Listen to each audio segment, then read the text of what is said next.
What is up, Fantasyland? We are starting up 2023 with a bang, like we always do in the GOAT District.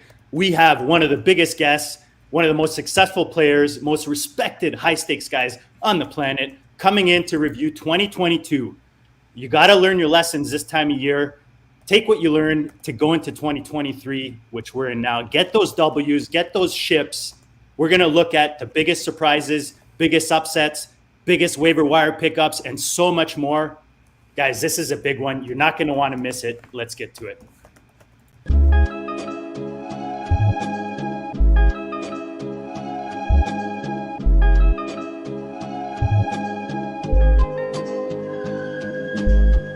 GOAT District, you know the Pope listens. Dynasty, our religion, for the blokes missing. On all of these trades, on all of these plays, on all of these grades. By the end of the day, y'all getting played. So, what you gonna do next? Try to fill up that flex? Send the homie a text? That trash offer's the best? You try to make it complex, then they text you back. Now all of a sudden they don't make any sense. Broaden your horizons, boy. Dynasty's not for the Simons, boy. These trades not for consignment, boy. Respect your opponent, y'all some piranhas, boy. This my advice, from me to you. Open up your cute little podcast queue. Search up GOAT District, my dude. Pop it in your ear, man, y'all know what to do. It's the... And I always be traded. And I always be traded. And I always be trading. Y'all try to betray them, but first you gotta bait them. Fish.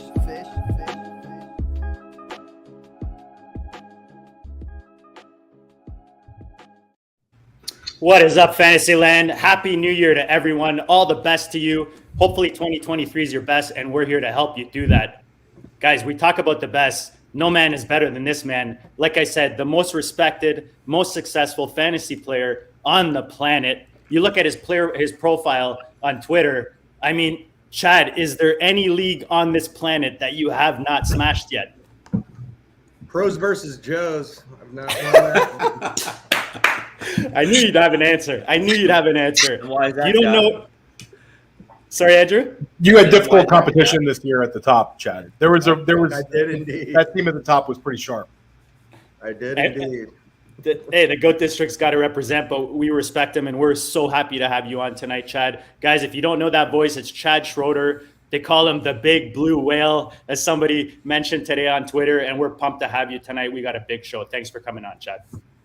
Anytime. It's always fun to come on with you guys. It's feels like you're having some drinks at the bar or something with some buddies every time I come on here. And guys, if you're new to the show, smash the like, smash the subscribe. Right beside me, you've got the OG Fantasy. Theo, Happy New Year, buddy. I know you're pumped for tonight. No, I'm excited. I'm really excited. It's a great way to get the year started off. This was a wild year, and I'm really excited to get a chance to talk to Chad and you guys about it, kind of like in the rear view. Exactly. And Dan, I mean, we've got teams together. We've done well in some leagues. We do this every year. How excited are you for tonight? And Happy New Year, buddy. Yeah, Happy New Year. Absolutely excited for tonight. Love talking to Chad.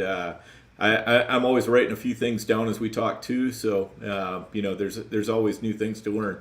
Every time we put him on the rack, we get a couple more secrets out of him. So always appreciate Chad coming on. For sure, a lot of writer downers when Chad is on, and I don't think he's in La Quinta. Shelly with a huge appearance tonight, buddy. It's always a blast to have you. Yeah, starting off 2023, can't miss the first show of the year. I'll miss plenty of others, but certainly not this one. So good to see you guys. Happy New Year. Love it. So, guys, a lot has happened. We're going to talk about 2022. A lot has happened recently with Week 17. You've got the situation with the Cincy Buffalo game. A lot of leagues have either released statements or how they're going to position themselves in fantasy. Obviously, this is a fantasy show, guys. The obvious is there's a young man, 24 years old, that was seriously injured. He's still in serious condition. In a good setting. He's, from what I understand, in a really good hospital, so that's a good thing. You hear good news like his GoFundMe, where he's gone from thousands of dollars to millions and millions of dollars that he's raised. So there is some light on this story. obviously a very tragic story, and we hope the best to Hamlin, Mr. Hamlin, Damar Hamlin. Apologies.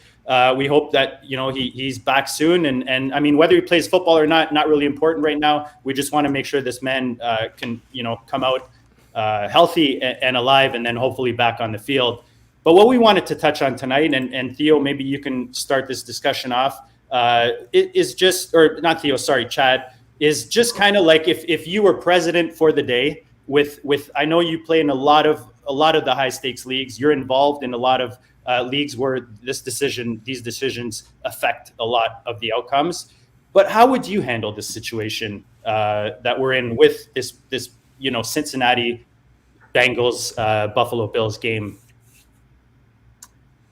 So this is obviously a touchy question, and again, you did a good job of sharing, and I just hope the young man pulls through, and I cannot wait to see this Christmas toy situation next year. Once he does, that's going to be awesome. But as far as fantasy football goes, I am pretty passionate about the industry. When legal things come up in Nebraska, I go down there and I fight for the full season industry. And I pride myself on looking at things, not how it impacts me, but what I think should be done. And obviously, when you're in as many leagues as I am, one league's going to go this way if a decision's made, another one's going to go another way. It's just what it is, So I like to, in some ways, that puts me in a unique position to try to just say what I think should happen. And only one company typically approaches me in situations that arise during the season, and it's not any of the companies you're probably thinking of. It's a smaller company, and they operate contained leagues, and they know that I'm very fair, so they contact me when some weird things arise. And the rules, let's face it, guys, the rules can't address every situation that's ever going to come up all the time, right? What they all do tend to have is a discretionary clause in their rules that say they can opt in the best interest of the game or what have you, or if the schedule changes, they can do what's in the best interest of the game. So that leaves me going back to the spirit of the game, if you will. So a company like RT Sports I believe made the first announcement, and they their rules are a little bit more defined than other companies' rules, and by reading their verbiage and stuff. And I still think they had an opportunity to use the discretionary clauses that they have, but given that their wording is a little bit more concise, if you will, I can't really fault the decision they made. And I think if you make the decision that the game's not going to be included because of their weekly deadlines of when it has to be completed by, I don't think you can include stats, which they did not do, because the NFL has given no stats for this game at this point. They come when the game's concluded in the NFL official game books and things like that. So there are no stats until this game, there's a resolution to the game. And so I think that in RT's case, they stuck their neck out there and made the first call. And I can't really judge that one harshly. I would have liked to probably seen them use like a spirit of the rule, spirit of the game clause, and look at it from the standpoint of, so what are we doing here?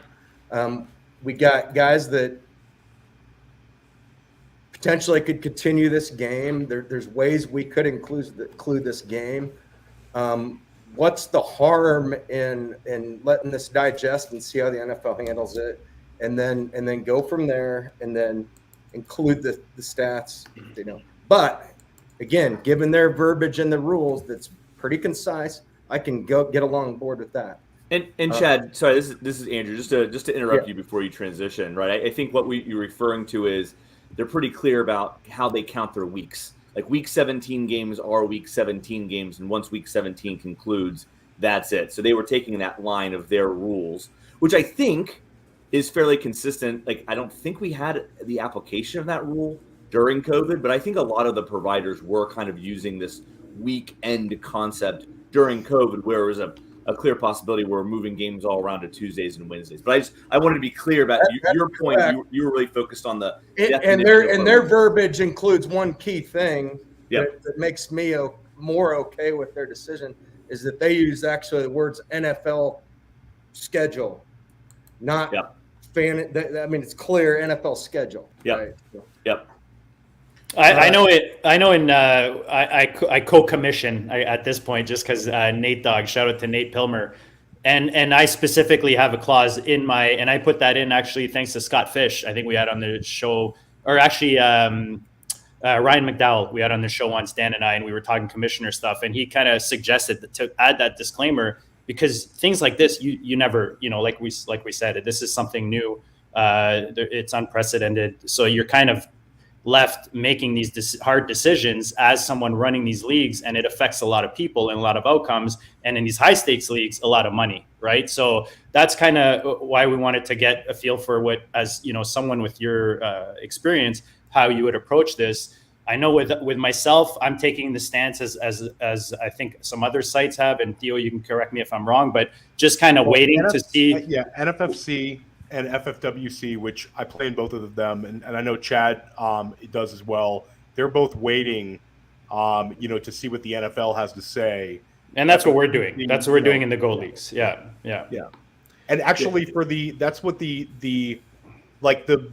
big home leagues. I've also done that. Like CBS, ESPN, and Yahoo have not ruled on anything.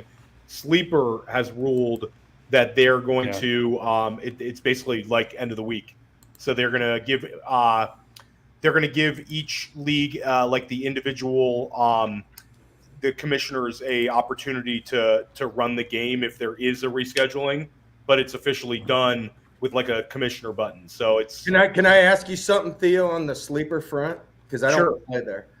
It's my understanding that sleeper is very much like my fantasy league from the standpoint that they don't run public contests; they run a commissioner service. Yes. Correct. Is that correct? Correct. So they give the commissioner the option to. It doesn't matter what they do, essentially. I play with companies that I play with a couple of different companies that use my fantasy league as their software provider. Both of these companies to this point, and I'll just say them, Data Force and Masters Fantasy Football, they both use my fantasy league as their provider. Both of them are not taking the stance that my fantasy league did in using the zeros. They're leaving it up to they're going to continue the season if the season moves on, because those sites that are just commissioner applications, they have the incredible ability, quite frankly, to allow the commissioners to do what they want to do. And so they're going to, at the end of the day, their default mechanism really isn't news. It doesn't really even matter because they aren't running any public leagues.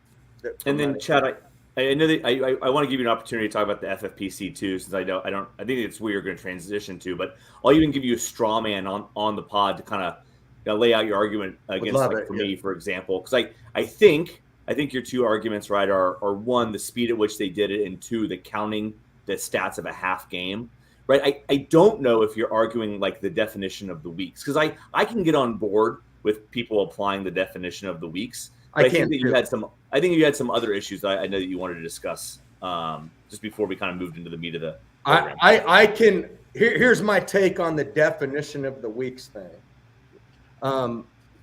I think it's arbitrary enough in all these cases, even with RT having the verbiage they did, that's the strongest and the best drawn out, if you will. I think that all these companies had an opportunity to use their discretionary clauses if need be. Like, if you're never going to use it in this situation, when are you?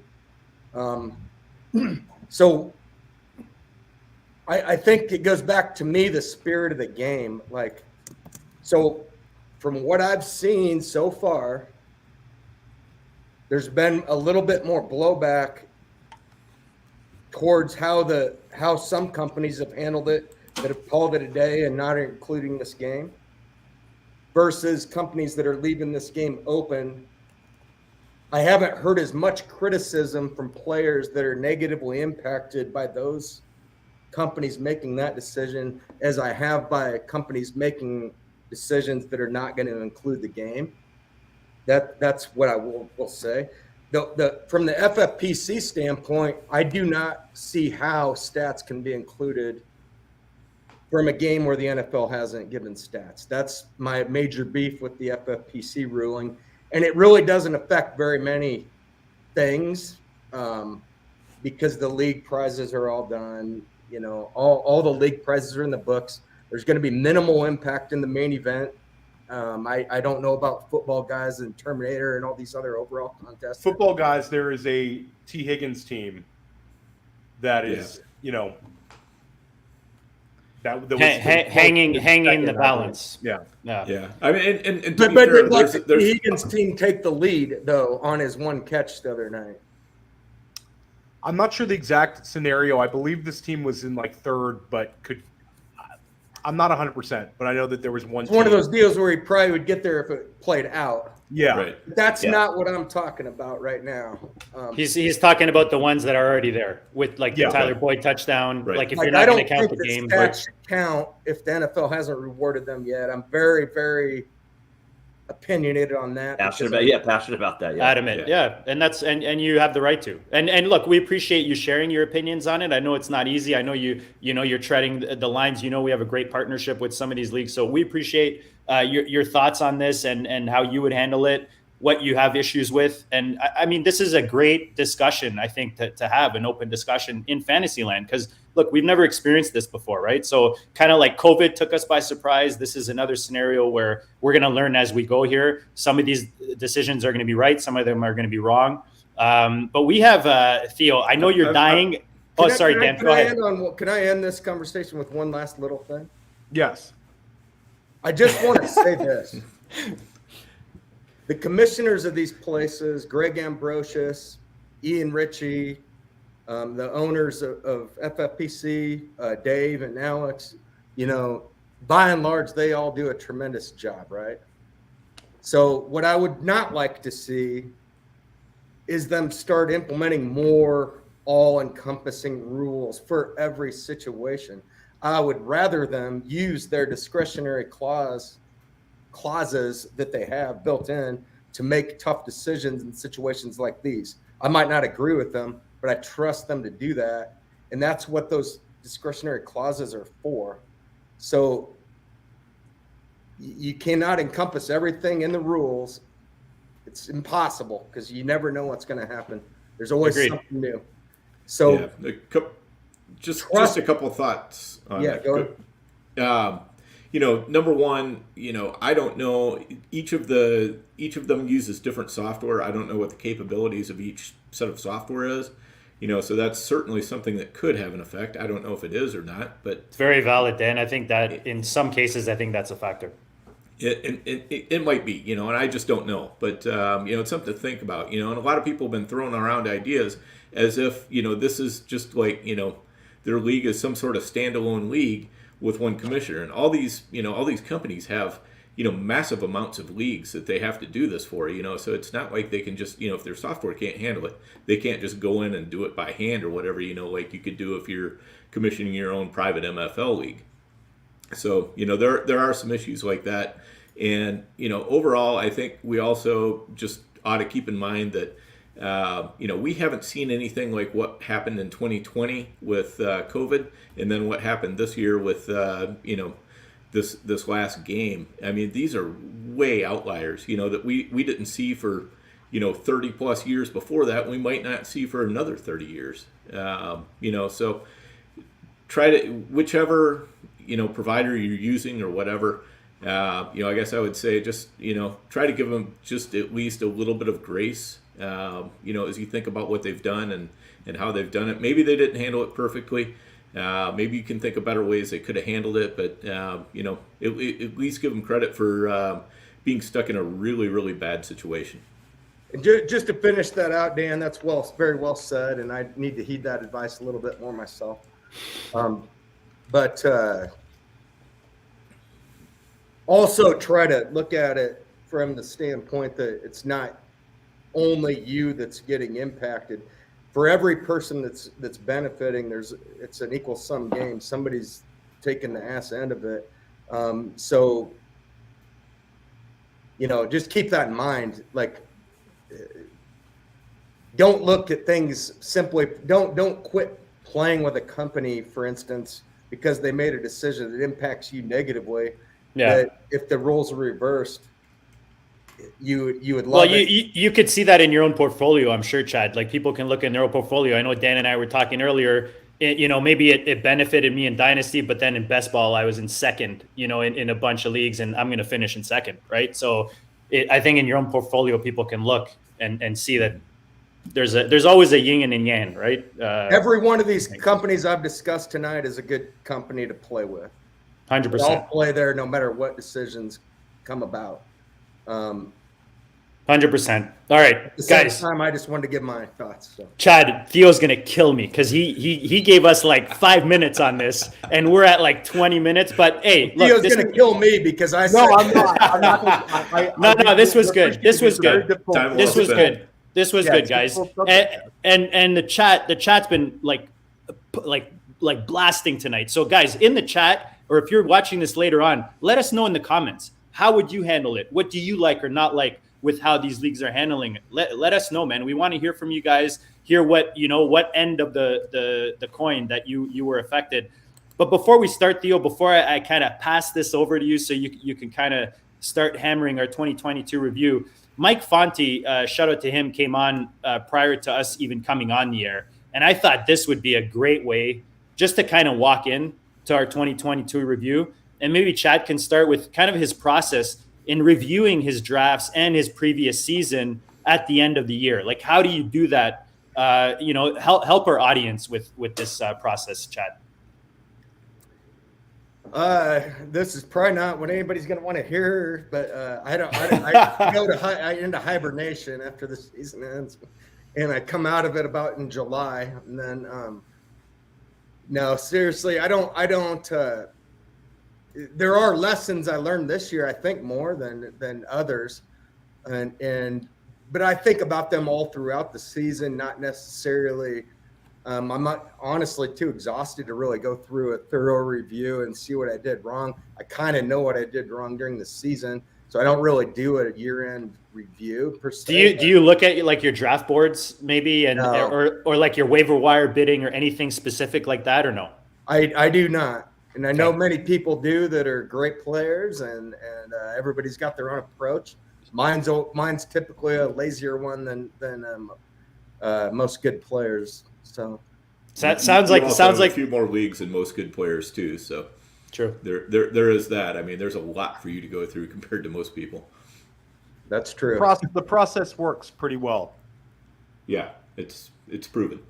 There's something to it, yeah, and that's kind of why I think it's a great question, because it doesn't have to be the answer we want, but it's the answer that gets you the results. I do have some good thoughts, though, I think, on what I learned this year, which is more than. We'll hold that for the end. We'll hold that for the end, Chad. That's the closer, Chad. That's a closer, buddy. We gotta keep it the end, guys. Smash the like, smash the subscribe. Theo, let's get to it, brother. So this season was wild. I mean, it's been a long ride.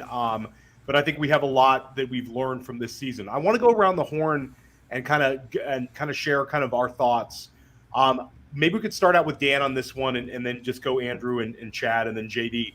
Who was your best draft pick, and a player maybe you were higher on than the market, and you drafted pretty regularly? Yeah, so I had over 36% of Jerick McKinnon. And, he ended up being a really good playoff hammer for me. Helped me out in a lot of leagues. And for us, Dan, and for us. Yes, definitely. So if you were co-owning a team with me, I was pretty much insisting we were taking McKinnon. So, Yeah, that Dan's one not lying on that one. Oh no, dude was huge. He's huge this year. 100%. That one I'm very happy about, and hopefully I'm not stealing Andrew's, but I'll also say Evan Ingram. I had just about 28% of Evan Ingram, so that was a huge one down the stretch as well. That's awesome. What about you, Andrew? Dan and I may have been like a human centipede on the Evan Ingram, where I would shit some Evan Ingram out, and Dan would eat it, and he'd shit it out, and I'd eat it. It's just like kept drafting Evan Ingram, and one of us would be the main Evan Ingram guy. How about that? Yes. No, I think I liked taking a lot of early Justin Jefferson and some of the early football guys, early main event drafts that may seem obvious. But then I think that, Jalen Waddle may be a good one, because I think that I think before the Tyreek Hill trade, when those early best balls were open and some early drafts were open, still taking him like I was taking him like late second round then. Now obviously he fell in terms of ADP from there, but I think he was still a good buy and was buying him a lot during draft season. So I think Jalen Waddle was a great one that I like sticking by, even with the Tyreek Hill news. By you, Chad. So this was a year, and you guys kind of know my draft style, where it's not I am not really leaping guys too much. So I'm not a hero drafter per se, but I think that a couple guys that I got right and took them at slot or above were Tony Pollard, and then I think that I got the front four right. And not necessarily due to skill, because I think a little bit of it was fluky, having to look back at it. But I was taking CMC over Taylor every time. Now I was taking Justin Jefferson over Taylor every time. And I was taking Taylor over Cooper Kupp until the Monday night game. Then I leaped Kupp to the front of the order. And I think by and large, that process was correct. So therefore, by doing it that way, I was way overweight on Christian McCaffrey, because I was taking him over Taylor every time, so just by default, I'm going to be heavy on him. But by what I witnessed with my eyes, I think it was a little lucky to get where it got with him, because I don't think that I can see clear explosion loss when I watch him play. And I feel pretty fortunate that it worked out how it did. When he's getting the ball jammed up the middle, hammer time style by McAdoo in Carolina, that's not – he was still finding a way to get there, but it made me nervous that he's going to get hurt and they're not using him correctly. And then he caught a pretty good breakout in San Francisco when Eli Mitchell got hurt again, because that was trending down a path that was going to get a little dicey. So I think that at the end of the day, I got a little lucky, but those front four kind of worked out. And then Tony Pollard's all I got. But by and large, the guys that I was in on, that I was jumping and steadfast on, were complete busts. I don't know how I made it through the season somewhat successfully, to be honest. JD, what about you? Pollard was definitely the first one on my list. He did well for me this year. Khalil Herbert, I know it dealt with injury. I think he still showed that he's got something, man. Give the man a better opportunity. But the two guys I think that I haven't heard yet that we really promoted on this show that I had a lot of share of and really helped me are guys like Rashad White and Ramondre Stevenson that have really elevated their values in fantasy land. And I think we were on them pretty early last offseason, especially a guy like White as a rookie. So those are two names that I didn't hear yet with regards to guys that we were on that did well. I would be with you on Stevenson, by the way, but he's kind of been disappointing in the stretch run here, so he hasn't really won anybody anything, except for, I guess, the FFPC winner. They somehow got through it. Well, he went down in FFPC championship week was the injury game. So that was week 14. Yes. Week 14 where they had the Arizona game where every single guy got injured at the beginning of the game. It was just like a mash unit. For me, Andrew nailed it. Jalen Waddle was a guy that we were unwavering about. We had some very prominent fantasy analysts in the GOAT District this past summer who were very down on Jalen Waddle, and we were steadfast with our belief in his talent and our belief that he could coexist alongside Tyreek Hill. And a lot of people took L's on their Jalen Waddle takes. I mean, you had some guys having Jalen Waddle as like a low-end wide receiver 2, maybe a high-end wide receiver 3 this year, despite his massive rookie year, and we were all over him. He finishes as wide receiver 8. He averages 15.6 points per game. I think he'll be living in the second round next year in high-stakes formats. And then I'll hat tip myself because Pat Freiermuth, the GOAT District, has been on, and I've been a big Freiermuth guy, and Freiermuth, finishes as a top 6 tight end. And, I had a lot of them in Dynasty and also in redraft, and I think he's just a beast. Now, how about guys on the other end of this coin? Who is the guy you drafted too much of this year that's a dud? I can actually take this one because speaking of coin, Theo. Yeah, go ahead. I'll give a hat tip to Dan Williamson, who's Kyle Pitts comparisons to guys like Eric Ebron are starting to look a little more realistic. I don't think it's going to be that bad for his career, but for this year, I certainly fell on it, and I fell on it at a bad time. I didn't have a whole lot of them until maybe the very end of the summer, and then there was a couple of drafts where I really steamed him and wanted to make sure I had some exposure, and those teams were dead in the water. And a few of those teams would have been great if I would have gone just one different pick. So I will take the L on him, and I'll also take the L on Elijah Moore.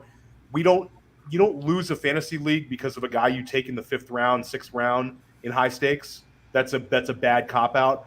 But I think when I did it repeatedly with a few Elijah Moore shares, that was a tough one. And in Dynasty, I had an opportunity to move him for a king's ransom in a couple of leagues, and I held on to him. So I'll take the L on 2 of those guys. We have full disclosure in the GOAT District, and I'll go for that one. How about you, Dan? Any guys that you were higher on that failed badly? Man, Kyler Murray was definitely the one that killed me in quite a few places. I thought he legit had a path to be, a top 3 quarterback this year. And I mean, it was just obvious from the, basically first week on that it was not going to happen. So, that's the one I feel the worst about, because even when he was playing, I felt like for the most part I wasn't really getting those big crushing weeks that I expected to get out of him, and so yeah, that would be my main one. I'm not answering this question. I've been cursing Chad all year for that varsity.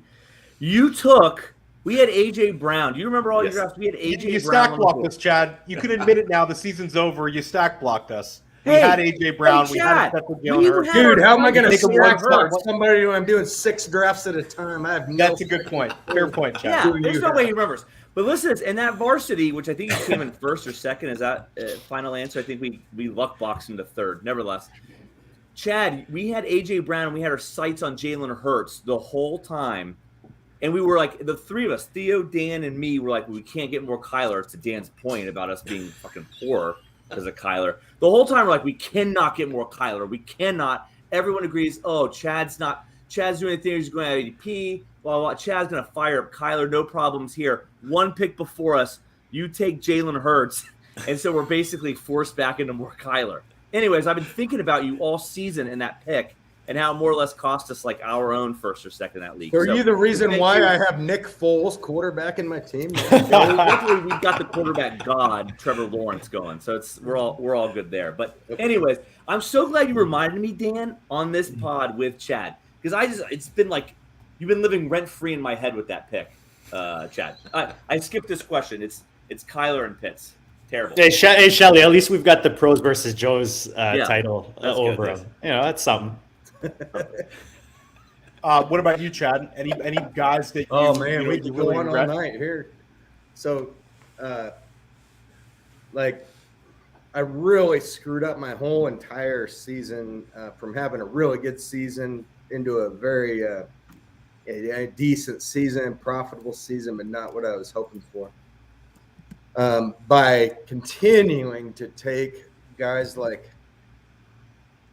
Mooney and Elijah Moore over good quarterback play. At the FFPC especially,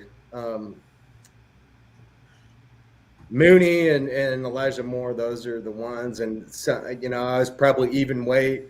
Listen, and in some years it works and some it doesn't. But and it's hard to say that sticking to my guns was a bad idea this time. But I wasn't very high on Allen Robinson, but when I see smart guys that I respect taking him in drafts a lot, I got to change my mind a little bit because I'm not so stubborn to say that I'm this good at this.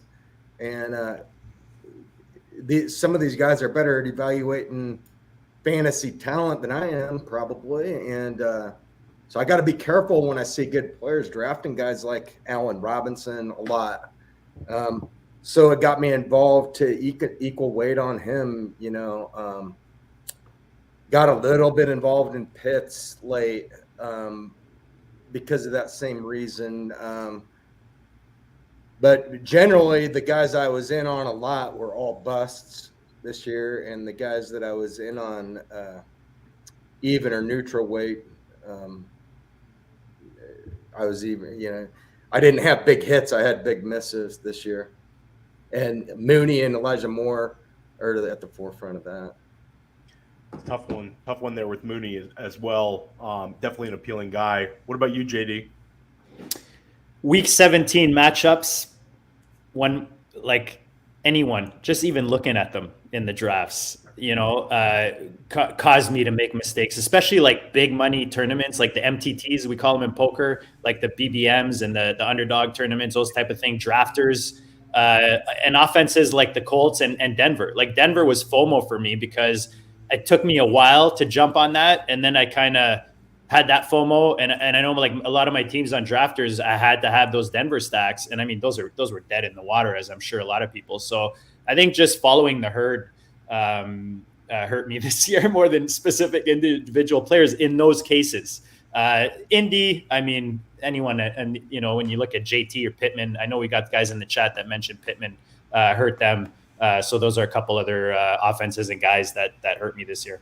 I got one last one before we move on. Probably the biggest one that I overlooked, Gabe Davis. It's amazing how many leagues that I have, some still pending, however this unfolds, but it's amazing how many times, going into the week, I put a list together of the way, where I'm at and where I can get more money. And Gabe Davis somehow still involved in about 20 of these 59 scenarios for me. And I don't even know how, but that was my biggest miss by far is Gabe Davis.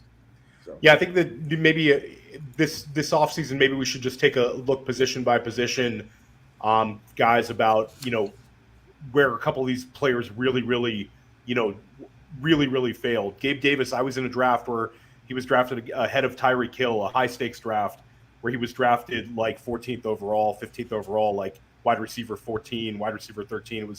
He really schemed up. So I think it would be an interesting one this offseason. How about waiver wire? This was kind of an odd year on the waiver wire in terms of impactful guys. There was more guys that kind of helped you through a few weeks than a guy, you'd really plug into the lineup. Andrew, who was your waiver wire guy? Kind of take it any way you want it. Could be a guy that you won with a well-calculated bid. Could be a guy that just helped you get through some weeks. Who was your most impactful waiver wire addition? Well, I'll go Christian Watson. He was dropped in a number of places, and I think that for those 3 weeks, middle of the season, was that week 7, 8, 9, or whatever that was when he kind of popped there a little bit. I think that was at least for some of my teams, the buoy right before they ultimately ended up drowning. Not because of Christian Watson, it was just kind of rough overall. But I did enjoy the bit of boost that he provided right when some teams needed it. How about you, Chad? Christian Watson's a good one. That wasn't one that I had on my list, but I definitely got involved with him where I had the funds to do so. After he came back and looked good and so forth. But I think for this question for me, like you said, there's not big impacts, but in some formats that I play in, there were big impacts, and some of your listeners play in such formats where there's not your typical 20-man bench, like we deal with at FFPC and NFFC. So like some of the smaller leagues, people were dropping Walker when they were getting impatient with Penny. And I identified that as a way for me to catch up on my ownership of him, because I was way light on him in the 20-man bench type formats. So I did a good job of acquiring him on the cheap when he became available in any format that he did become available. And then in the more the 10-man type bench leagues, Dan said he hit on Jerick McKinnon. Jerick McKinnon's also a player that was dropped a lot, and I was aggressively adding him every single time when he became available, including the biggest league I play in, the NFFC 20K Platinum League. He became available. I was very, very aggressive to get him, and although I didn't really need him at the time, I did need him at the end. So that's probably, and then one other guy that comes to mind is Deion Jackson. He was very important. And another guy that comes to mind that I both rostered from the get-go and looked to acquire whenever he was dropped was P. Ryan.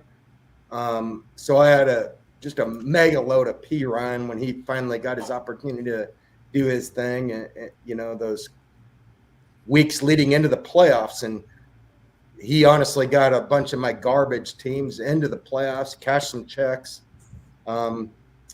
that I otherwise wouldn't have, and the teams suck in the races, but made me some good cash. So yeah, it's definitely, those guys are like this year's Dearness Johnson. They give you the weeks to get you through, and got you some RB1 weeks. How about you, JD? Who was your biggest waiver wire addition?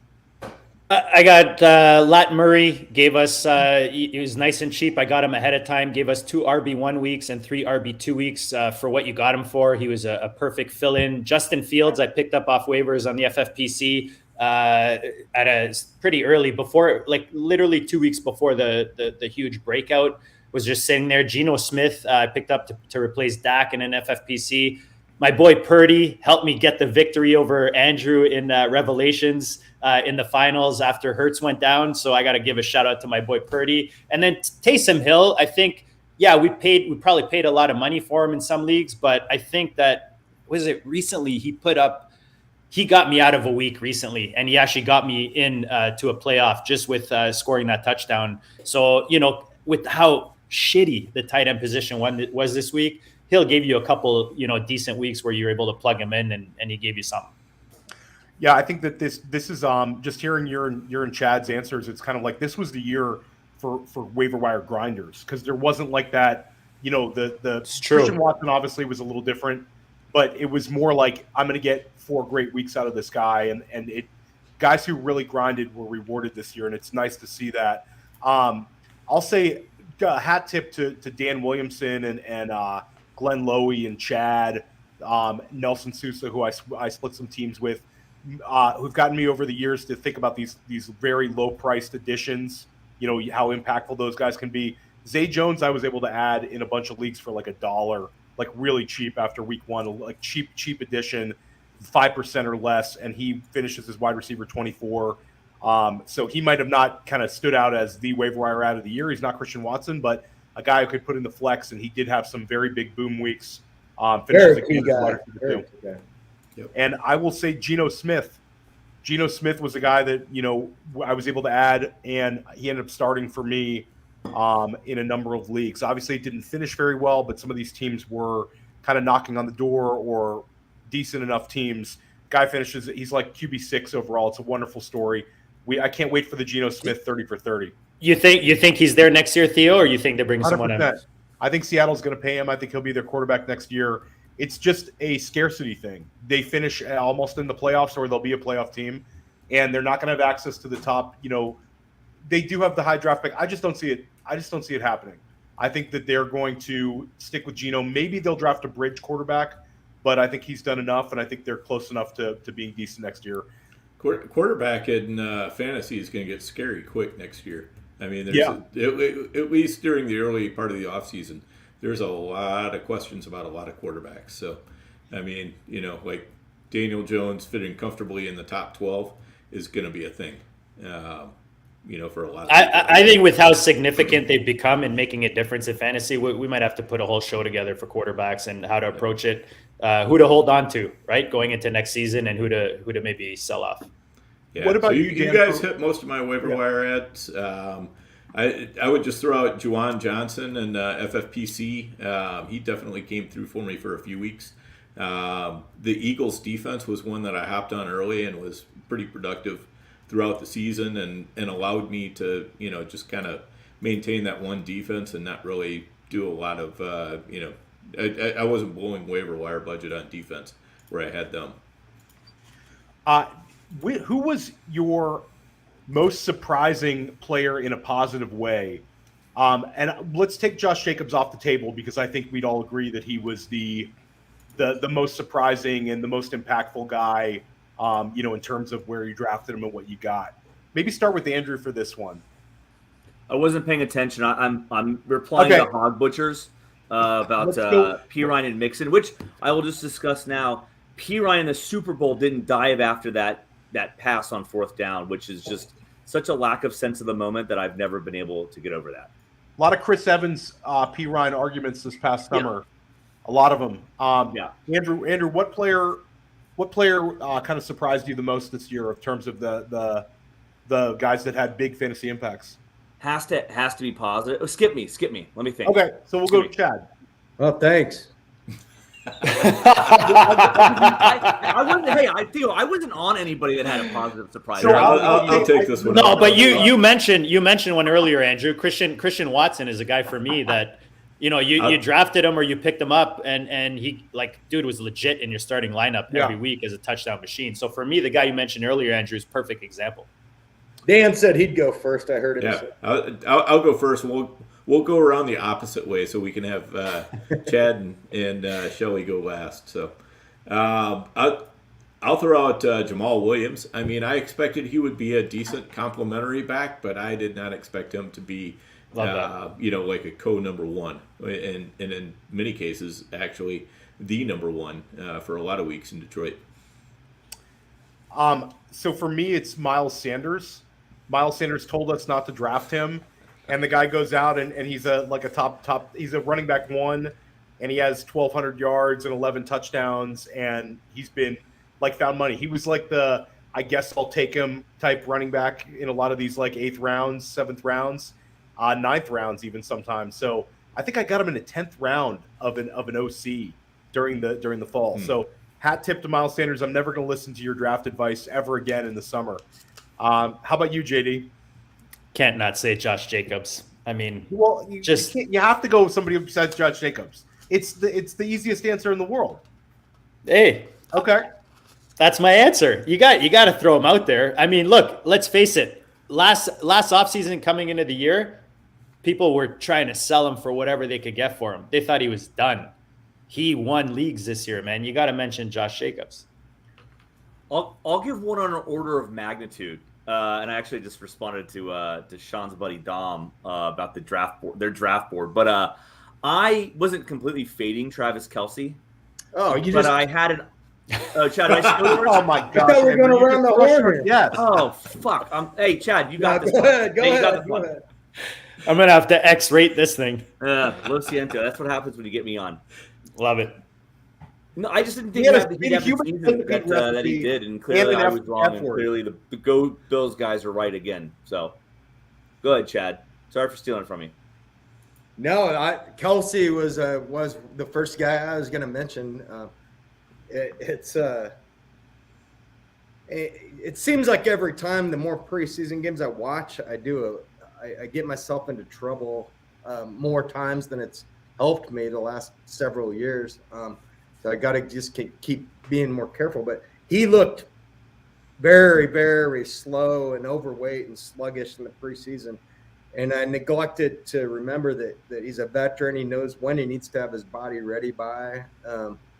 And the work he put in the 3 weeks leading up to the season from when he last participated in a preseason game was mind-blowing. He looked faster and better than he did a year ago. Even late in the year, that Chargers game a year ago during the playoff season to kick off the playoff season, he had a huge game, but he didn't look as fast as he did this year to me, or as in shape. It's a testament to him, and I have some of him at the FFPC, but that blows my mind what he did. And on that same front, I wasn't a big Juju Smith-Schuster fan. And therefore, when you start looking at it, you don't like Kelsey, you don't like Smith-Schuster. How are you going to get on board with Mahomes? And so the whole Chiefs attack just kind of surprises me in general. And then a couple other guys that come to mind definitely are that are more surprising than any of those Chiefs. Geno Smith for sure. He's my quarterback on my 20K team. He has been since like week 4 or whenever I finally bid on him, got him. And I got second place in that league with him as my quarterback the rest of the way. And on that same front, Tyler Lockett surprises me. That in general, I didn't think that offense would be all that functional. And then Amari Cooper is another one that surprises me. I didn't think that offense would be quite as functional as it was with Jacoby Brissett running the show. But he showed me something as a quarterback, and I believe he definitely is one of the best 32 quarterbacks in the NFL, and probably should be starting somewhere. 100%. How about on the opposite end? And this doesn't. We have already touched on a guy we regretted drafting. This doesn't necessarily have to be a guy you drafted. I'll take this one to start out. For me, it's Jonathan Taylor. I was not drafting a ton of them, but I was very surprised about the way the season went. You had the injuries, that's fine, but even when he was out there healthy, they had offensive line issues there, obvious issues at quarterback. The offense was vanilla, and Jonathan Taylor drops about 10 points per game from last year to this year. He averages 13.2 points per game in PPR, which was pretty shocking for me. And I think he's kind of a polarizing guy for next year. I think he'll be a first-round pick, but I think there'll be a number of people that are kind of off that train. Dan, how about you for a guy maybe you were very disappointed in? Or surprisingly disappointed? Yeah, I mean, it's kind of interrelated, but I'll throw out Rondale Moore. We really thought that he might smash the first 6 weeks, and he goes out and first thing he does is he gets injured, so the whole time, if you one of the stacks you could get is Rondale Moore and DeAndre Hopkins, and with the idea of Moore is going to cover me the first 6 weeks, and then Hopkins jumps in there, and then we'll see what happens with Moore, and it just didn't work like that at all. And another one that was very disappointing until the last few weeks, and he actually did come on and help fantasy teams. If you could get into the final run with AJ Dillon, he was worth starting, but man, oh man, he was dragging some teams down for sure. How about you, Andrew? I mean, just make it quick. I think it's the second-year wide receivers are disappointing. I know you already touched on Elijah Moore, but injury-related again, Bateman. We've got nothing out of Bateman. That's who I was going to mention. Don't even say his name, Andrew. This is a killer. So anyway, we can move on quickly, but I just put in the. I mean, we had Devonta Smith and Waddle smash the second-year wide receivers. So that was great. Clearly, still a good bet, but it's really unfortunate that the Batemans and Elijahs didn't. So yeah, Kadarius Toney in that mix, who was steamed up in a lot of. Oh, geez. Yeah, wow. So I was gonna mention Bateman, Andrew, as well, and Darrell Henderson. Even just the Rams running game, I thought with Stafford maybe not throwing as much, or Akers and Henderson, both guys that just Akers the last few weeks, but probably on people's benches mostly. What about you, Chad? These are great ones and it's giving me PTSD going through all these. I should have included him earlier in the bust list, but Bateman, here we go. And another one you can add in there is Naheem Hines. I thought that he would have somewhat of a role in the offense and then some massive upside if Taylor gets hurt, finally gets the opportunity, and then he gets concussed the first play of the game. one thing after another with this guy. I think I'm done at this point with him. And it's Other funny, than best ball. he went close to in some of these high stakes leagues. He legitimately went close to Miles Sanders because he got steamed up because of the Frank Reich talking him up, saying to draft him. Oh, he went ahead of Miles Sanders plenty of times, and Josh Jacobs plenty of times as well. It's a wild time. Uncle Andy mentions Deontay Johnson. Sorry, Theo. I know he's my gosh, he was pretty don't- disappointed. Deontay was pour one out for the Deontay Johnson. Do I know Uncle Andy? By the way, all right, we can move on from there. But yeah. Okay, guys. I know that person. What about which rookie impressed you the most? Let's start with Dan. Garrett Wilson. I just wasn't really high on the Jets quarterback situation at all.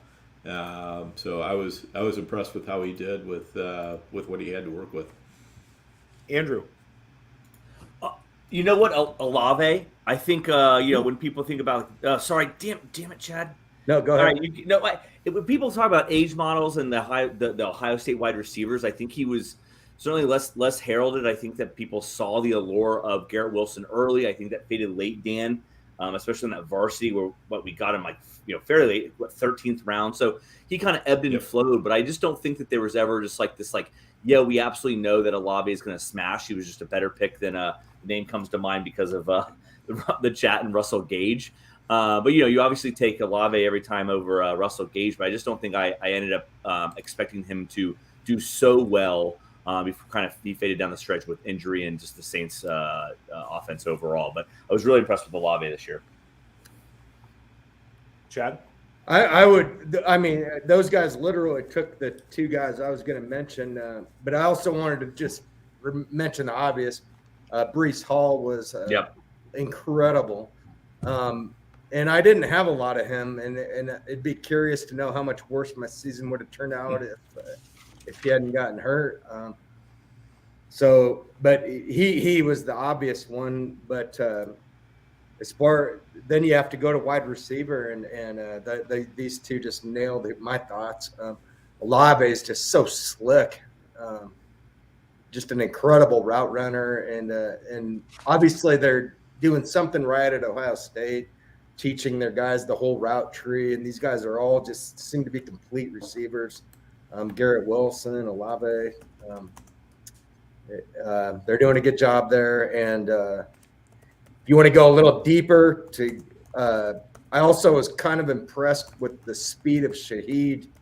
He kind of showed a little something late for a guy that wasn't drafted, I don't believe, or very late, one or the other. Yeah, Weber State, Damian Lillard and Rashid Shaheed. JD, how about you? Yeah, I like the Pacheco mentioned by Sean. Watson for me, I mean, with the quarterback situation in New York, like Dan said, is kind of the obvious one. And we talked about Christian Watson. Dameon Pierce actually surprisingly in Houston showed us, put some decent quarterback action there, and maybe he's got something for fantasy land at the running back position. But I think Watson probably the biggest one, and Wilson in New York. Yeah, I think Chad kind of nailed it. I was going to bring up Breece Hall. I think that if there's a chance that if he would have stayed healthy, he would have been like a top 3 or 4 pick in redraft next year. Just based. What about Walker, guys? What about Walker, Theo? Was he surprised to you, or no? I mean, Walker was fantastic at times, but I think for me it was Garrett Wilson. I mean, we all talked about it. I think it's kind of a low hanging fruit, but he's tremendous. Oh, Algier looking good at the end of the year. Good one, yeah, we forgot about that. Well, Thanks, and Tom. Garrett Wilson too. I mean, we picked him up in the 13th round in that varsity because he was supposedly the third string wide receiver in New York going into the season. You remember that one? That was some good humor. Yeah, 100%. There was, people really misread that situation, and I think that's a big lesson from the summer is Garrett Wilson had more draft capital than Elijah Moore. He had higher draft capital than Elijah Moore. He had a better college career. I mean, Elijah Moore was fantastic, don't get me wrong, but Garrett Wilson was one of the best receivers ever at Ohio State, and I think people just kind of misread that situation. I know we did, so I think that's some like a lesson learned type thing. quickly around the horn, if you could roster one rookie from this class for the next 10 years of redraft, forget Dynasty, who would it be? We'll start with the overhyped sleeper for this one. I mean, I kind of took this as it's like a guy who didn't break out yet, but I think it's sure to break out. Treylon Burks. Good call. I like that a lot, and I like the pivot because I was going to say Garrett Wilson, but now I have to think of one. But I'm going last, so that's good. Andrew, no, you go. If we're going not break out yet, because he showed flashes. I think Theo promised me at one point this season that he was 15 points a game for the rest of the season. I think it's Brooks. I think that's a great call. Yeah, I could have been correct on that because we remember he went down with the. No, I know. It's right before he got that train was headed that there. I'm not taking an L on that. Literally one catch for what, like 50 yards, and it was a touchdown. And then he was out for 3 weeks. And he looked so good doing it. It was like the first play of the game, first drive of the game. Is Jameson in the conversation in Detroit? It's Treylon Burks for me. Not until it gets to be your turn. Chad, how about any rookie? Keeping this going. No, I was going to mention Williams like JD just did, but I got one more just in case somebody mentioned him. At the tight end position, I think McBride is going to be. I think he's in a good spot where they're not going to use draft capital to get other people. I think they'll believe in him, to an extent, and I think he's a pretty good player. So not the most exciting as some of these other guys you guys are mentioning, but him and Williams from Detroit were who I was going to say as off the radar kind of guys. And JD Williams is yours? Yeah, I mean, of names that maybe we didn't mention prior to that, it'd probably be Jameis. Start with Chad on this one. Who is your NFL Coach of the Year? And you could take this as who could get the award, or maybe the guy you thought who did the best job with what he had. So I actually kind of looked at the odds when I saw this question on your ledger there to just kind of give perspective on how I wanted to answer it. And I don't think that I didn't really come to a very good conclusion. I think that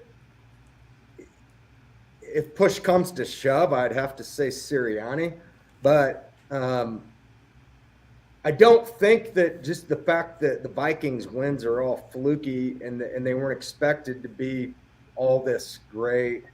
I think O'Connell deserves more consideration than 40-1 versus Sirianni at 1.25-1.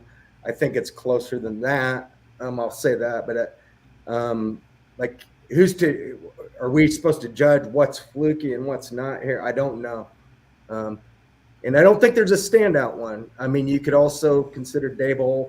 He's done a pretty good job, albeit that some of that's been some fluky wins as well. So I don't think there's a clear-cut answer this year. And you could also throw in Shanahan from San Francisco, mixing these quarterbacks around and not really missing a beat. Those would be the four that would be at my top of my list. JD, your Coach of the Year. I think he nailed the four, but I think the only one I'd add to that is probably Doug Peterson, turning around the Andrews Jacksonville Jaguars. I mean, now we see kind of the true talent, right, with some of these players, and that's what you want to see a coach do, is bring out the best in his players. So I think if that's what you're looking at, he's definitely done that in Jacksonville. So I'll keep it fantasy related, and I'll say thank you to Mike McDaniel, because we got the most beautiful target share we've ever seen, the most consolidated target tree we've ever seen. I wish every NFL coach was like McDaniel. He had like an over 50% of the Dolphins' targets went to Tyreek Hill and Jalen Waddle. It was a beautiful, beautiful thing. So I will give him my most impressive coach just based on that target tree. How about you, Dan? I'll throw out Andy Reid. The Chiefs' offense was kind of floundering last year, and they get rid of Tyreek Hill, and the offense is just absolutely hitting on all cylinders. So, love the job Andy Reid's done. Andrew, is there any other answer from me than Doug Peterson? I mean, first of all, he replaced Urban Meyer. no talent ass clown that he is. And the biggest complaints from Eagles fans about Peterson was throws the ball too much, goes for too much. And those are the two things that I love the most in the world. So he is the best coach for me and my clearly in the near term multi-time Super Bowl winning Jacksonville Jaguars with Trevor Lawrence at the helm. 3 wins to 8 wins. Pretty good right Yeah, there. not done yet, Theo. And a very big one for you this week, Andrew. Yeah. I'm going. Dan, yeah, the answer is I'm going. Yes, that's true. Thanks. Dan, which Nice. which assistant quickly around the horn? Which assistant coach needs to get a gold watch and retire or hit the road jack? Which NFL coach is not on the Williamson household Christmas card list? Yeah, Cliff Kingsbury got a stocking full of coal from me, so that's my pick. Andrew? McVay for his own sake. He's way too attractive and has too attractive of a girlfriend/wife to be doing this to himself. Take a year off. This is more like a mercy killing than it is anything else. He's going to start looking like Mike Zimmer if he keeps it up. Yeah, no, thank you. Got to keep him looking good. And to clarify, Andrew, is that you're confused whether it's his girlfriend or wife, or does he have a girlfriend and a wife? No confusion. I don't keep up with McVay's personal life, but she's attractive nonetheless. Attractive as stands is called her relationship to him uncertain. What about you, Chad? Which coach would you like to see off the sidelines next year? I just don't like seeing the confused look in Lovie Smith's face every time I watch the game. Somebody put this guy out of his misery already. Illinois certainly improved without Lovie Smith as Yes, well they in did. the college ranks. So that's a good one. What about you, JD? Does Bobby Slowick get any credit in San Fran for that offense? I don't know.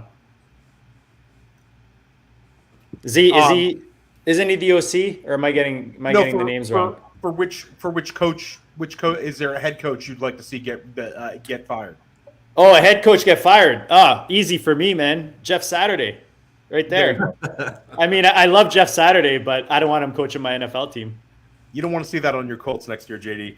And I'll say for me, I've been very vocal about my criticism of Arthur Smith, how you have Kyle Pitts and Drake London, and you can't get stuff out of them, was very, very disappointing. Although, he did have some Tyler Algier production down the stretch and won more games than I thought he would this year. What about an assistant coach you think deserves a head coaching job, Dan? That's what... Give me, I think, Shane Steichen, offensive coordinator for the Eagles.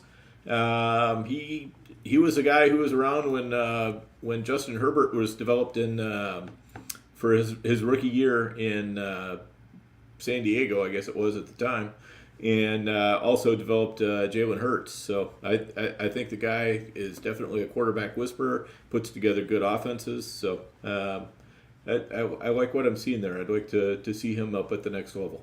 Yeah, two notes because I agree with you, Dan. One, I think he got the year of Anthony Lynn off of him because you're right. He had Herbert, now Hurts, and so I think that's great for him being under Sirianni. And then two, if you really want to know, I think Connor Orr from SI did a good article on Steichen due, I think, middle of December. So good article on him. I'm all on him. But you, Chad? I know that nobody was going to take this one, so I could have gone last. But Lou Anaramo from Cincinnati, extremely underrated defensive coordinator. They're obviously a high octane offense, and they play in some high scoring games. But this man can make adjustments with the best of them in game, and you saw in the playoffs last year, and I expect you'll see it again this year in the playoffs. Just because he's working with a little less talent and they're playing on a high octane offense and give up more points than some of these other guys, this guy can flat out coach defense. So off the radar one for me. JD? I mean, maybe Frazier, the Bills defensive coordinator. I don't know that he's clearly doing a great job out there in Buffalo, and maybe Dan Quinn. And does he get another chance at head coach? I think he'll get a lot of interviews, and I think he'll get some consideration. I think there's a good chance he could. For me, it's Ben Johnson. We talked about him on the Goat District a lot. It's the Detroit Lions offensive coordinator.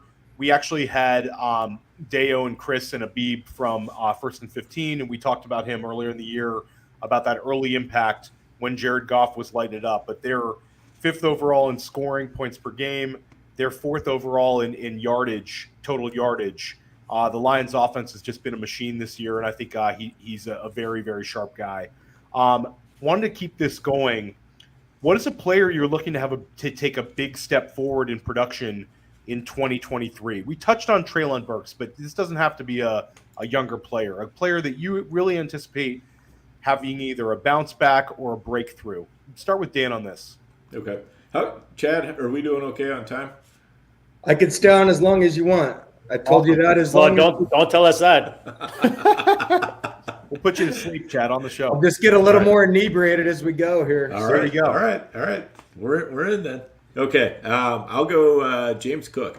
I think he's got a great opportunity for him in Buffalo next year. I don't think they'll spend a lot on a running back, though. Free agency is always a danger. Andrew? Is it bad to go back to the Brandon Ayuk well for this question? Like, I swear I believe in his talent. And I think that if they get like a quarterback that can distribute the ball, I think that he's way more of the vertical explosive threat than Debo is. And I know the show in general loves Debo. I don't think I'm fully on the Debo train. I think that Ayuk is a better wide receiver. So if I could take one that's kind of like way off the board, looking for that big money hit with a lotto ticket for this answer, I think I'm going to the Ayuk bucket. Chad? I've never been on when Schellenberg's been on, I don't think, but I think great minds think alike, man. Hey, I'm Chad. I'm putting that one on my resume. Guys, yeah. It's gonna be on his Twitter profile. It's gonna be on his I was profile. gonna say Chad Schroeder said that we both have like-minded opinions. That's right. That's right. I love it. I wasn't necessarily going to say Ayuk, but just in general, I respect your thoughts tonight. I'm not really familiar with you, and I really appreciate your insight tonight. No worries. I'm more of a comedian than smart about fantasy football, Chad. So that's just don't mind me. But anyway, I'm going to thread the needle a little bit here. I'm going to mention two names.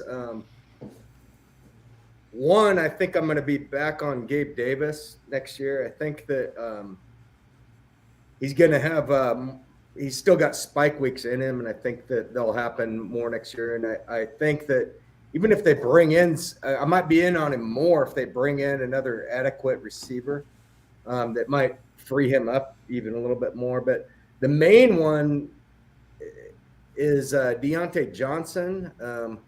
I think that they're going to let Pickett play a little bit more next year.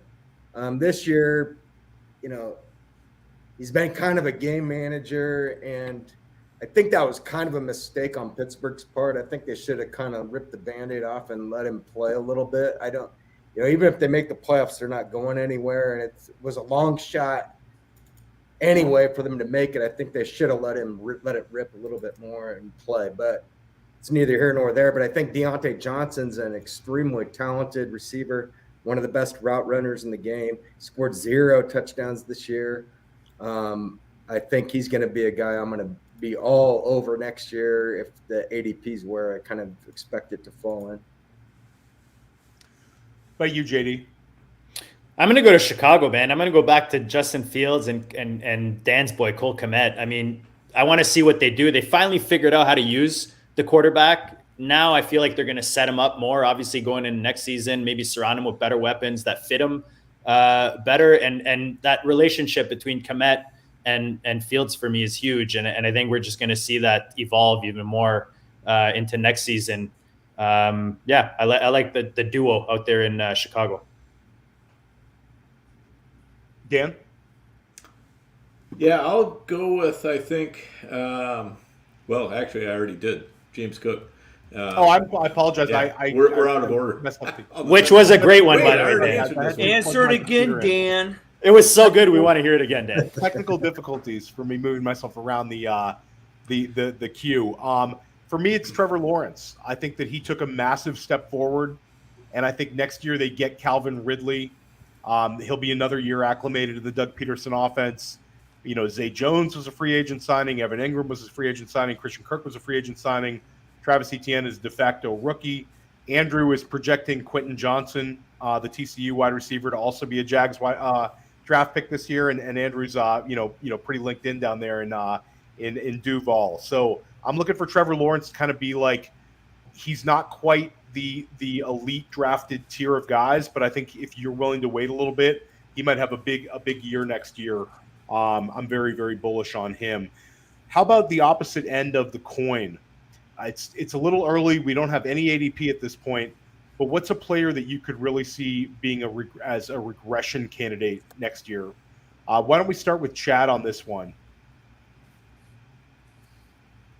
Regression candidates. Some that come to mind are some of the Jacksonville receivers. I could see like Zay Jones and Christian Kirk being drafted a little bit too heavy for some of the reasons you just mentioned. Those are some later ones. I still think that at some point the rug's going to get pulled under Kelsey, and it's like musical chairs. Eventually that chair is not going to be there. And I don't know when that's going to happen, but I can definitely see that happening at any point. Then you just have to look at guys that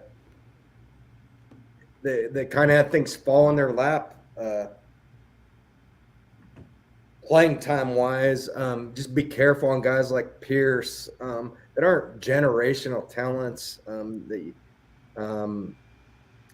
But I don't have a lot of great answers here, but those are a few that come to mind. JD, who are you most scared? I might. I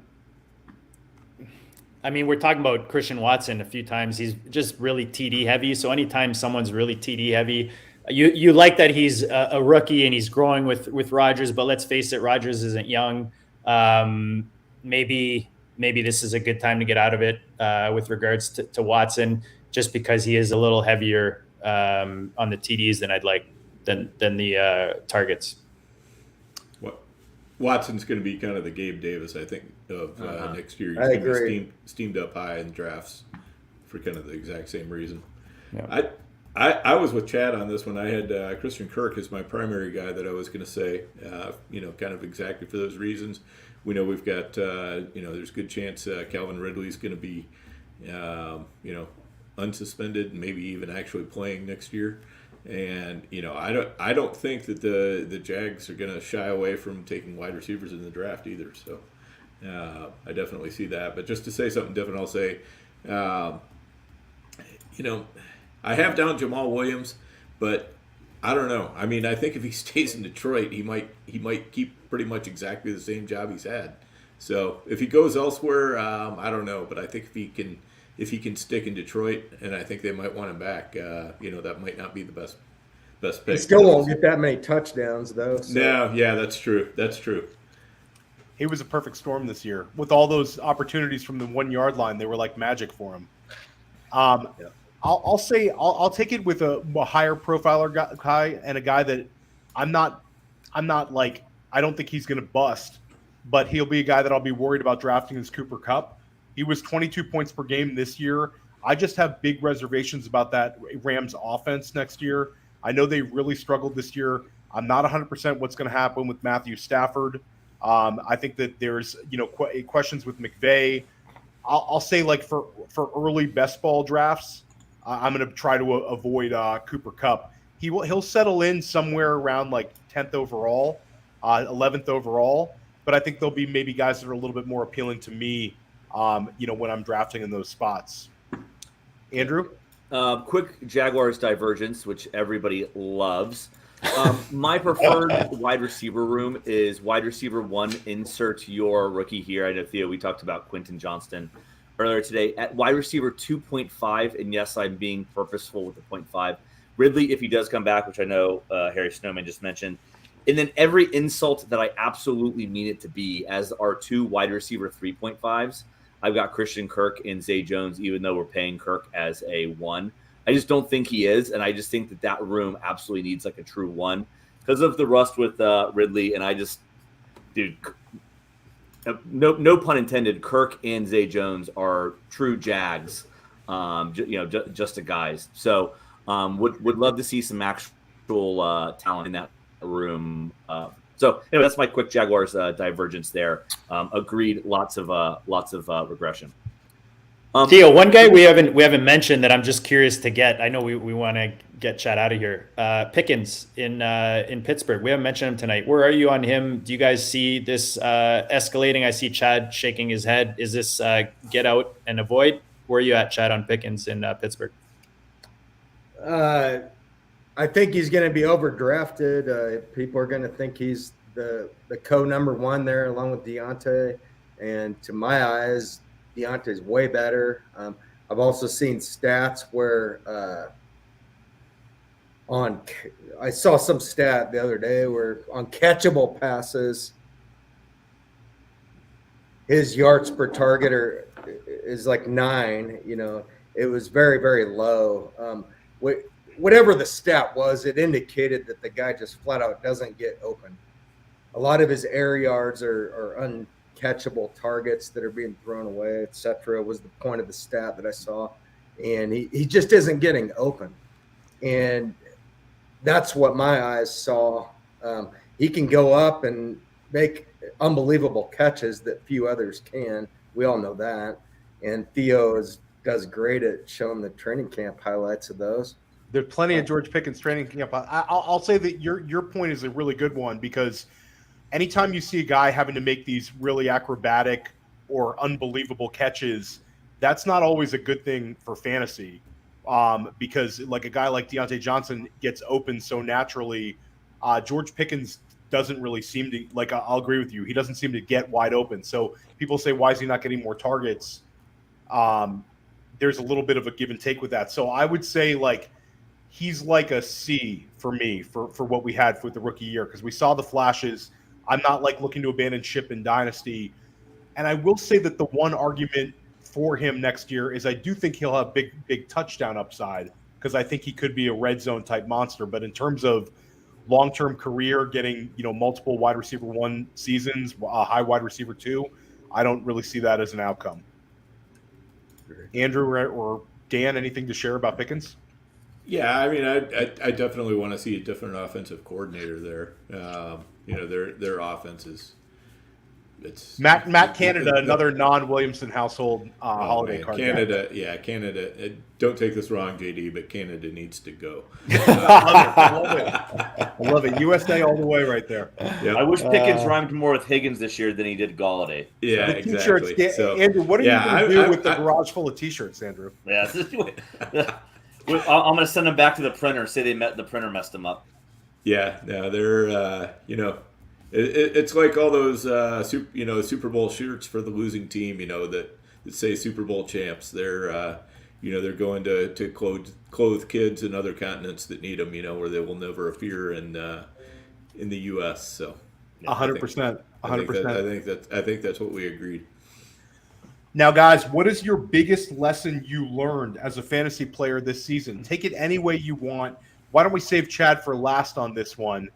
Dan, any big lesson you learned? Well, a couple, and they're sort of related. One is, I want to break my tendencies when drafting more often. I kind of tend to fall into patterns where I'm drafting, not necessarily similar teams, but I'm kind of taking a lot of wide receivers in particular rounds, and then I'm not taking as many running backs and things like that. I'd like to mix that up a little bit more, because I think it does cost me from time to time. And just overall, I think a good dose of humility is always important when you're evaluating players. Because even if you get the evaluation exactly right, you still have to take into the account, if this player goes down with an injury in, week 3 or week 5 or whatever, it doesn't matter if you were right or wrong. If you've backed up the truck and you've got 40% of them or 30% or something like that, you could put yourself in a world of hurt. I'll say for me, the biggest lesson is preseason running back usage. I think that we saw it with Josh Jacobs this year, where he was used in the Hall of Fame game. Everybody kind of freaks out. I think certain coaches do want to see guys get reps in the preseason, and I think that NFL coaches view the preseason very differently. Certain guys view it with in a different scope than others, and I think that that's one for me. And I'll say Najee Harris, didn't have a huge season fantasy production wise, but volume wise, he was right there. And Mike Tomlin put him out there when he was, quote unquote injured as well. So, we saw multiple coaches do this, and I think that we need to take the preseason with a grain of salt. Andrew? Yeah, don't take Kyle Pitts or stand up at auctions and stare people down when you're going to take Kyle Pitts. Mad dogged him, right? Yikes. That was one of the best scenes in all of Vegas. Yeah, no doubt about it. I'm gonna have to consider whether I'm gonna join that league next year. I'm just gonna get roasted. No, I'm definitely. I'll be back. Never back down. Andrew. Never back down. The draft. Never back down. Gosh, I mean, I can't tell if I believe in this one yet, but what I'm toying with in my head is the answer at tight end in FFPC leagues Kelsey or nobody? Like, right? I think that this year we were saying maybe it's Kelsey, Andrews, Pitts. What, Kittle, Waller, or nobody? Next year, Andrew. Hawkinson. What? Say it again? It's TJ Hawkins' season already. God. Anyways, I think it might be Kelsey or nobody. I mean, there's a great point. I mean, I think that I'd rather be taking there's going to be a shit ton of young running backs in those first 3 rounds. There's going to get all these still sexy wide receivers, the second-year breakouts, the third-year guys that we liked. Some rookie wide receivers that are coming. I think that those first few rounds are going to be chock full of really interesting skill players. And I just, anyways, I'm toying with the idea of if my lesson is it's just get a couple Kelsey teams and then take a bunch of, late 9th, 10th, whoever flyers and just hope to piece it together enough. So anyways, I think I'm toying with the tight end idea from this year. JD, we'll save Chad for last. Any big lessons you learned? Running back age, just like tight end, doesn't matter. That's number 1. Number 2, similar to Dan, just player ownership and roster build, mixing it up a bit more. Yes, my Kittle call at the end of the season was huge. Thank you, Toronto Dave. And then the last one is ignore any regular season matchup, anything. I don't care if it's week 4, week 7, week 10. We don't know shit, like we say on this show often. So don't try to build your rosters around certain matchups during the season. I will never do that again. That's all I got, Theo. Chad, this season, what's your biggest takeaway or lesson learned? Okay, so I forgot to bring a notepad to write down a couple, but there was a couple follow-ups that I think are very good that I could provide for both your and Dan's lead into this. But I need to have Dan just very briefly refresh my memory on what yours was.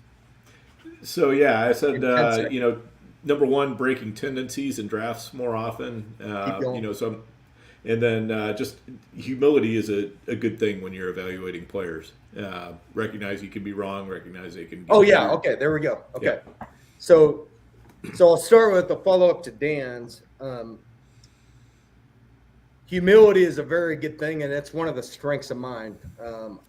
I consider my peers to be better than I am at evaluating, figuring all this out. That's why I start in August, and then I go from there and start learning my way around. Now, what Dan said, I learned this lesson back when I believe it was Danny Woodhead in San Diego, and correct me if I'm wrong, but I think he was backing up Melvin Gordon. That's correct, right? Yeah, yep. I believe so. First year Gordon. So I was kind of high on Gordon back then and very low on Woodhead as a result of that. But then as the high stakes draft started approaching, I started thinking to myself, well, what happens if I'm naked on Woodhead and Gordon gets hurt? I tend to always think of it from the standpoint of what happens if I'm on Gordon, but I don't think of it from the reverse perspective. Like this year, a bad example because I don't know if it would have translated exactly the same way, but like, for instance, Naheem Hines, I think he went where he went because if something happened to Taylor, all of a sudden he'd be some sort of beast. And maybe he would have if he hadn't got concussed. We'll never know. But you got to also keep in mind about being naked on the second guy in these backfields, even if you don't believe in that guy. You got to approach that the same way as you do being in a certain position on the front guy leading that backfield, or you can get yourself into reverse trouble by not having league winners. So that was my thought on Dan's. And then on Theo's, briefly. It was basically the preseason usage. Yes. So I learned a lesson a long time ago when I watched Marion Barber play in a preseason game for Dallas. I remember that. He played the entire first half of the game, didn't leave the field once, right? That doesn't happen really these days anymore, but everybody just automatically assumed, including myself, that that's the way the usage pattern is going to go when the season starts. Well, that's not the way the usage pattern is going to go when the season starts. To bring it to this current year, I got in an argument and I don't consider it an argument, but when Adam Leviton from Establish the Run, who I respect greatly, showed some video clips of ATN in the preseason and gave his stats and how he was used in one quarter of the football game, I reminded him of that Marion Barber situation that I saw and learned from a long time ago. Said this doesn't mean that even if Robinson comes back healthy week one, that he's going to get this type of usage. Many, many times in the preseason, the coaches want their backs, and I'm talking specifically for running backs here, they want their running backs to get utilized in all facets of the game. So they work them through the rotation, not necessarily how they're going to be used in the preseason. They get their reps in all situations out of the way and then go on to the next guy. It's pre-constructed, and it has nothing to do with how they're going to be used in the regular season. So that's just something that when Theo brought that up, it came to my mind, and I am pretty sure I'm right that people should be very, very careful when it comes to running back usages in the preseason about not reading too much into them. Now, you wanted to say something there, Theo? No, I thought that was great. And if you had any other lessons? Yes. Now for my own thoughts that I had written down for this season from what I learned. What I learned this season is that this two deep zone is causing problems for a lot of offenses, and there's a lot of lower scoring games this year. And what I've also learned is that the offenses that are succeeding consistently are led by elite quarterback play. And it's not as safe to assume as it used to be that there's going to be this somewhat constricted area from the top to the 18th quarterback, that they're going to be all fairly concise and the quarterback position's not important anymore. I saw it firsthand that it is important right now. Look at how many Mahomes teams are winning leagues right now. And look at teams that, like me, that drafted Kaepernick and then moved on to Carson Wentz when he looked like he might be something, and then move on to Teddy Bridgewater when Tua gets hurt and he gets 0. and all of a sudden I'm 120 points behind in that league. After 4 weeks at just one position, this 2-deep safety is going to be here to stay, in my opinion, for the foreseeable future until somebody figures out a way to solve it. And the only people that have been able to figure out a way to solve it right now are these elite quarterbacks, most of which seem to be able to run. So for the foreseeable future, I'm going to try to structure my draft plan to get one of these guys, and that's not something I usually do.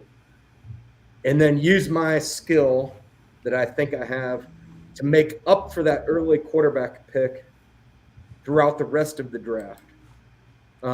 Because I found that the skill that I think I have, it was useless when I couldn't even come close at the quarterback position this year.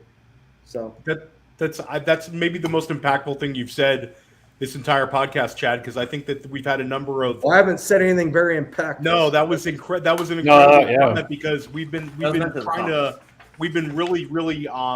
trying to nail down which way the quarterback position is going, especially with our really successful high stakes guests. I mean, we had Chris Vaccaro basically said the same thing you said, that if you just would have had one of these elite quarterbacks, like you brought up your Elijah Moore pick, if you could have traded that for one of these elite QBs, how Jalen Hurts versus Elijah Moore type thing, having the elite QB, it's something that I think more and more very successful players are going to go for next year, and where we're going to see some of these quarterbacks being drafted in the second round next year because of that.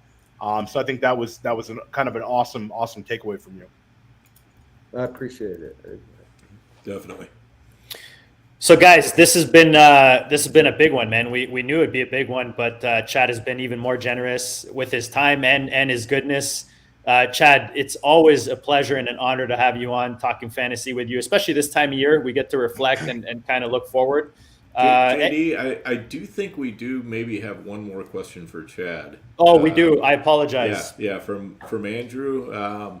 It's all you, brother. It's all you. Hey, brother. Chad, there's no way that the Go Bills guys are still here. But if they are, we'll get this clip to them. We're gonna clip this shit, JD, and send it directly to them. Chad, the Go Bills guys, due to the FFPC decision and their skill, have now won the main event back-to-back years. Now, the interesting thing about this year, Chad, is they sat in the 12 hole for their winning draft to my 11 seat.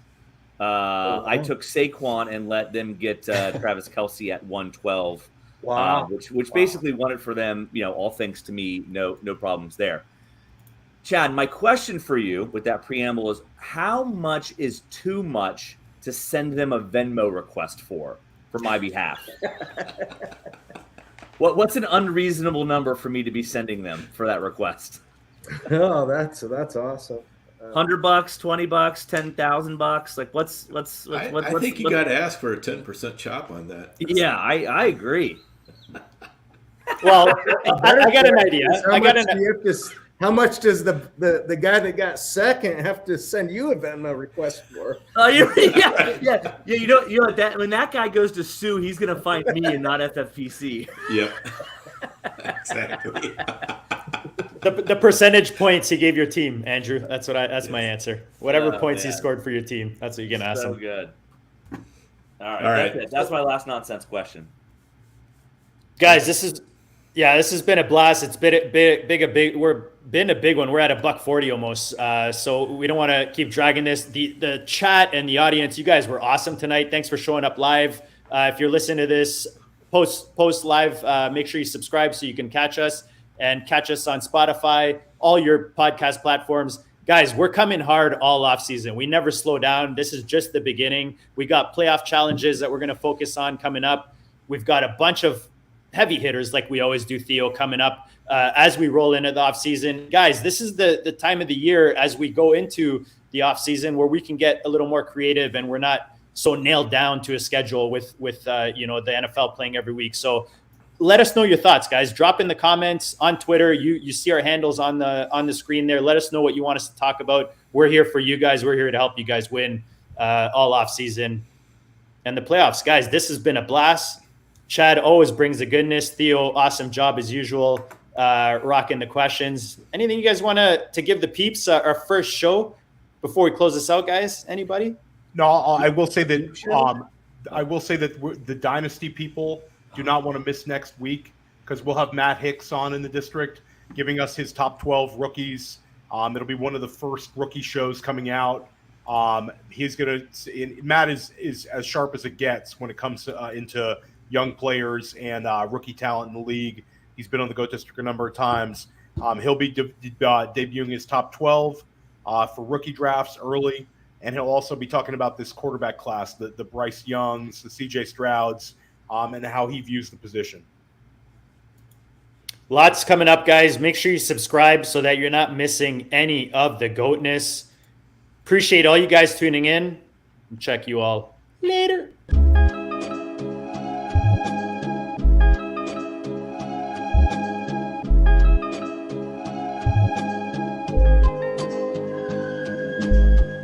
GOAT District, you know the Pope listens. Dynasty, our religion, for the blokes missing. On all of these trades, on all of these plays, on all of these grades. By the end of the day, y'all getting played. So, what you gonna do next? Try to fill up that flex?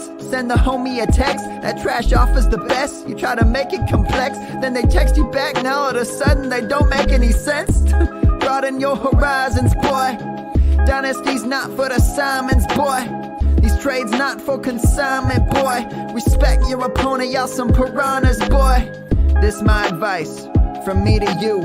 Open up your cute little podcast queue. Search up GOAT District, my dude. Pop it in your ear, man, y'all know what to do. It's the... And I always be traded. And I always be traded. And I always be trading. Y'all try to betray them, but first you gotta bait them. Fish.